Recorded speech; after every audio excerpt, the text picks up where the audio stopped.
Greetings. I see you have received the summons. Good. Next time bring friends. Lots of friends. Tell them to subscribe and ring that bell so they get future summons. Do it! I, Ace-Erik, command it. But enough of that. You are here to learn what has become of the promising prodigies of evil playing through the Night Below campaign. And who am I to disappoint?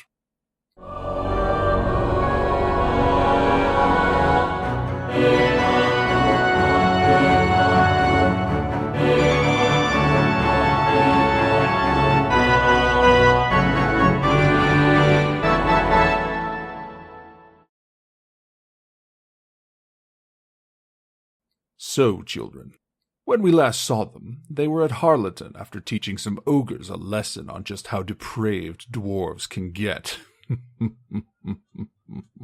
Ah, good times. As is the custom, events will be recreated using the Order of the Stick cutout minis. The players for this session are Rick as Nomgare, neutral evil human cleric of Mask, 4th level. Shannon as Elwinda, chaotic neutral elven fighter magic user, level 3-3. Sean as Bob, chaotic evil dwarven assassin, 5th level. And continuing to guest in, Matt as Kurg, lawful evil half-orc assassin, 1st level. They spend but one night in the Harleton hostelry before moving on to Milbourne. From there they plan to move east along the Churnet, intent on meeting this ranger known as Quipper. Ugh, rangers. Almost as much of a thorn in my side as those wretched paladins. Sworn to goodness. I really hope associating with him doesn't lead to trouble, but one step at a time. The summer heat is oppressive, another reason to shed one's mortal form. Kurg and Elwinda choose to continue wearing their armor despite the temperature and humidity. Kurg's mighty constitution shakes off the heat, but Elwinda is much more delicate, and the heat beats her into submission. Heat exhaustion clips that hubris rather quickly, doesn't it, children? The others choose to stow their armor and let the pack animals do the work. Smart. Resting at Milbourne, Nom wants to push forth and use the ring to walk underwater to beat the heat. But the size and depth of the Churnet River makes this unfeasible with such a large group.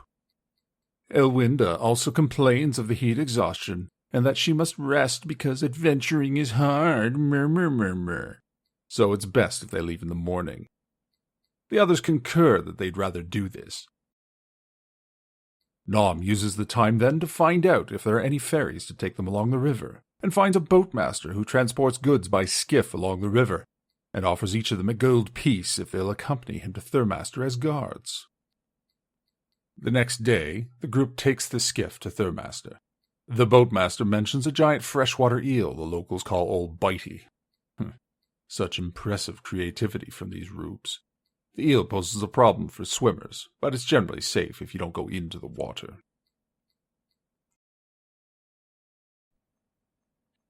Arriving near Quipper's farm, the skiff pulls over so that Nom and crew can talk to Quipper. They catch the armed and armored ranger as he's heading out on a task. Learning that a young man named Maxim has been afflicted with some mysterious illness and has been driven into the Thornwood by madness, Quipper is setting out to rescue him.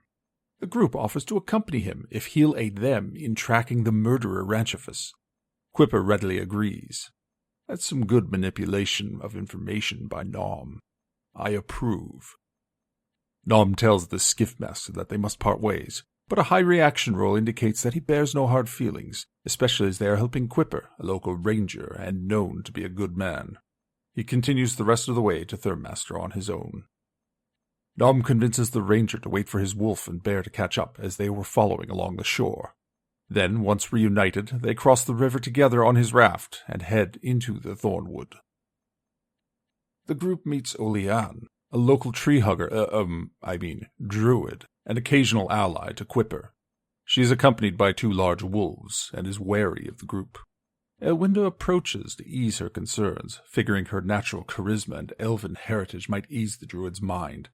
I swear, this elf is the height of absolute hubris, and I love every minute of it. Olean explains that there's a delicate balance to be maintained, and the affliction affecting young Maxim was passed on by another of its kind, who once stood as guardian in these woods. With him being gone, murdered by orc raiders, Maxim is to take his place. Quipper wants to take Maxim home to remove the affliction, but Olean sees it as part of the natural order. The group starts murmuring to themselves about what this affliction could be. Elwinda tells Olean that they agree with her point of view and wins her over with a high charisma roll. Meanwhile, Kurg accidentally mentions their dealings with the Assassin's Guild in Arabelle, immediately putting Quipper on edge, prompting him to draw his sword. Ooh, perhaps they'll have to kill the ranger. One moment, let me get my popcorn. Nom attempts to defuse the situation by convincing Quipper that Kurg is simply touched in the head, though they keep him around for his obvious fighting prowess. Kurg, realizing he screwed up big time, follows Nom's prompt and starts talking nonsense and feigns an argument with Nom's owl. A high reaction roll indicates that the ploy works, at least somewhat, and Quipper sheaths his blade but questions the safety of having a madman accompany them. Using an amulet that detects the presence of magic, Elwinda surreptitiously scans both Quipper and Olean, discovering that Quipper bears powerful magic items. Bob makes plans to remove Quipper from the equation and acquire the items once Quipper is of no more use to them in the hunt for Ranchivus. Delightful. That boy will definitely go far in this world. Further discussion of the affliction affecting Maxim suggests that he's been infected by lycanthropy, taking the form of a bear. What a stupid definition. Lycan is wolves. Shouldn't that be ursanthropy if it's to be a bear? Never mind, it is what it is. Quipper stresses that they don't want to kill him, rather capture him. He has brought nets for the purpose. The group offers no protest, though I certainly would. No one mentioned werebears at the outset of this task. Run, you fools, the other way! Let this moron to his fate. Quipper and Olean lead the team deep into the thornwood, where they camp for the night. Nom and Elwinda plan their magic in anticipation of facing a werebear if they can't find him in human form and reason with him. During the night, conversations are had. Kurg and Bob's friendship fast forming as the two assassins continue to bond. Nom converses with Olean, seeking information on his quarry. She reveals that bandits in the wood have been led by a powerful spellcaster, and that she was unable to stand against them. Even her entanglement enchantment failed to restrain him, as he merely walked through it as if it weren't there. Her description of the powerful bandit leader matches that of Ranchivus. She talks of a potion that he drank, and that she had used all of her willpower to fight off something invading her mind, and she almost succumbed to it, but she and the wolves fled. Nom tells her that, with her aid, they will be able to deal with these bandits and destroy their leader to restore the balance. That's right, boy. Tell them what they want to hear. Excellent. Pre-dawn, Nom's owl screeches a warning to alert the group.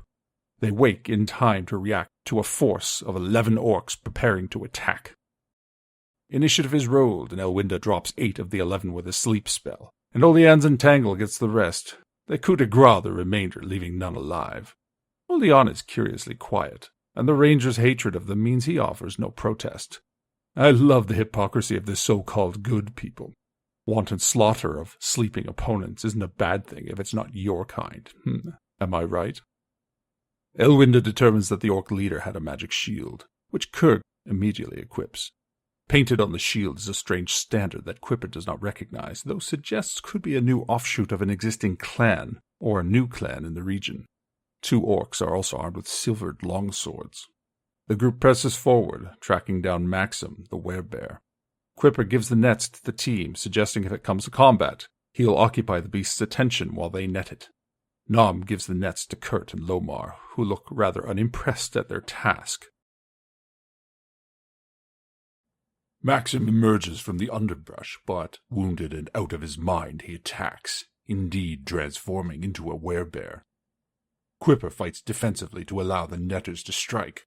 Elwinda attempts a ray of enfeeblement, while Nom attempts a command to put it to sleep. The enraged beast shakes off the spells with successful saves, while the net attacks miss. Kurg attempts to tackle from behind, hoping to overbear the, bear, but alas is unsuccessful and pushed back. Quipper breaks free from the bear hug while Kurg continues to maneuver behind the beast. Elwinda and Olean watch helplessly, unwilling to enter the risky fray. Kurt and Lomar collect the nets and try again, failing. Nom orders his pet bear into combat with the werebear, but the command lycanthropes have over their own kind conflicts with Nom's animal friendship spell, prompting the bear to react in a confused way, unable to comply. Nom comes up behind Quipper and uses curative magic to keep him fighting while Kurg attempts to wrestle the werebear unsuccessfully. Nom then moves into melee alongside Quipper. Quipper attempts to communicate with the werebear, hoping to get through. The DM is using the reaction mechanic as a deciding factor, so long as a positive roll is made. But the attempt fails as the roll is low. In the next round, Nom casts a Cure Light Wounds spell on the werebear, curing the bear for 8 hit points, which the DM rules will prompt a reaction check. The reaction roll this time is high, with an 87, prompting a positive roll, bringing young Maxim back to his senses. He staggers back, shrinking down to his human form and falling to his knees. The fight is over. I would have just left the fool Quipper to his fate, but I suppose this works. Quipper drapes the young man in his cloak and has the rest of the group back away that he might talk to him. After a few moments, Quipper and Maxim come over. Quipper is to take him home, and from there they will figure out what to do about the affliction. Olean wants Maxim to take over as a balancing factor to other forces in the Thornwood, but agrees that him adjusting to the role is also important. Nom and crew ask about the Ogre Lair, which Olean confirms is in the southern portion of the Thornwood, but they are as of yet not a problem to the woods of the region, not like the bandits who are creating an imbalance. Pfft, bloody druids and their so-called balance, don't get me started. She informs Nom that she'll lead the group to the broken keep where the bandits are holed up, but will not proceed further as the land is cursed. When pushed about what is cursing the land, she says she cannot tell, only that it doesn't feel right. Leaving the Thornwood, the group parts amicably with Quipper, who promises to aid them on their assault against Ranchivus if they but give him 2 weeks, as he has other tasks to attend to. The group says they will come back when they're ready. Nom then leads the group to Thurmaster, where they plan to consult with Tauster about the magic ring. This session ends as they approach Thurmaster.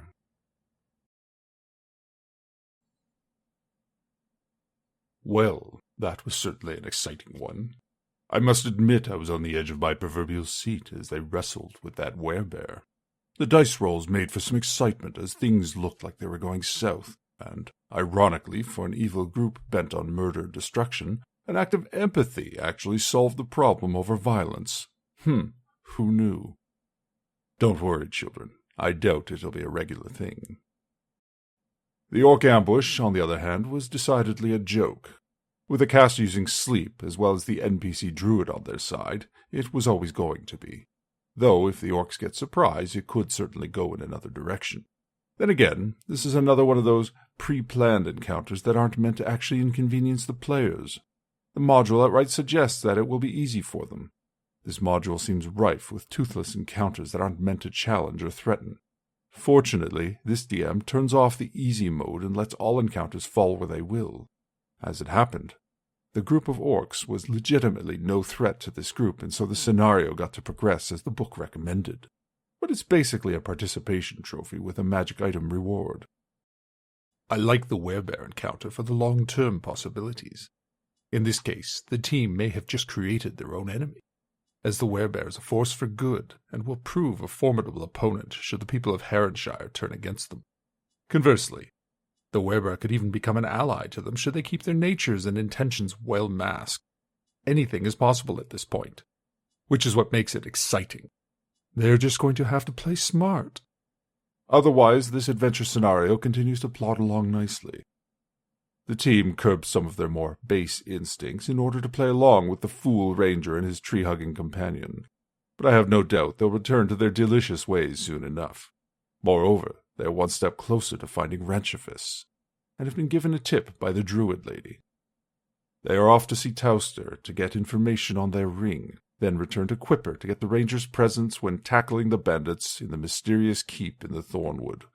I'm eager to see if Bob follows through on his plan to murder the ranger and take the items. The ranger is no weakling, so I cannot wait to see how this plays out. Fun stuff ahead, children. I cannot wait to share it with you. As always, I will summon you when I am ready. In the meantime, be gone. I have a date with the younger Demilich. They're only 6,000 years old, and I'm not usually a fan of these May-December deals, but they are deliciously evil, and that's most stimulating. So, until the next one.